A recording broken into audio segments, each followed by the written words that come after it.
Hi friends, எல்லோரும் எப்படி இருக்கீங்க? இன்றைக்கி வந்து எங்கள் வீட்டில் வெண்ணெய் வந்து நெய் உருக்க போகிறேங்க. அதுக்காக தான் வந்து செஞ்சிருந்தேன். அதுதான் இன்றைக்கி வீடியோவில் பார்க்க போகிறோம். இது வந்து வீட்டை எடுத்து வச்ச வெண்ணெய் நல்லா கழுவிட்டு இதை வந்து ஒரு பாத்திரத்தில் வச்சுட்டு அடுப்பை வந்து மீடியமான ஃப்ளேமில் வச்சிடலாங்க.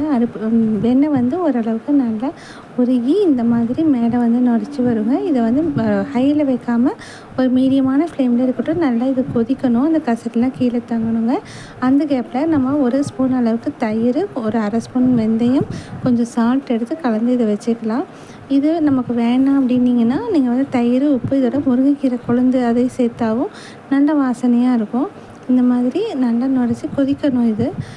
இது இந்த நம்ம வெண்ணெய் எடுக்கிறோடையே அதில் உள்ள கசரெல்லாம் கீழே தங்கின பிறகு இந்த மாதிரி நல்லா கொதிக்கும் போது நமக்கு எடுத்து கலந்து வச்ச தயிர், வெந்தயம், உப்பு இருக்கு இல்லையா, அதை வந்து நம்ம இதோட வந்து சேர்த்துக்கலாம். சேர்த்தா ஒரு 5 நிமிஷத்தில் வந்து நல்லா இந்த மாதிரி சடசட நல்லா பொரியுங்க. நல்லா பொரியும் போது நல்லா அந்த நெய்யோட வாசனை வரும்.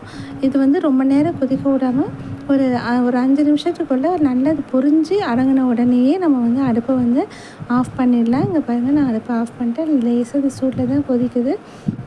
இப்போது ஒரு கிரண்டியால் அந்த நெய்யை வந்து எடுத்து பார்த்திங்கன்னா நல்லா இந்த மாதிரி ஒரு கோல்டன் கலரில் இருக்கும். வாசனையும் சூப்பராக இருக்குங்க. இதை கண்ணாடி பாட்டில் எடுத்து வச்சிங்கன்னா சீக்கிரம் இந்த சீண்டல் வாடெல்லாம் வராது. கண்டிப்பாக ட்ரை பண்ணி பாருங்கள். இந்த வீடியோ பிடிச்சிருந்தால் லைக் பண்ணுங்கள், சப்ஸ்கிரைப் பண்ணுங்கள். இன்னொரு வீடியோவில் சந்திப்போம். பாய்.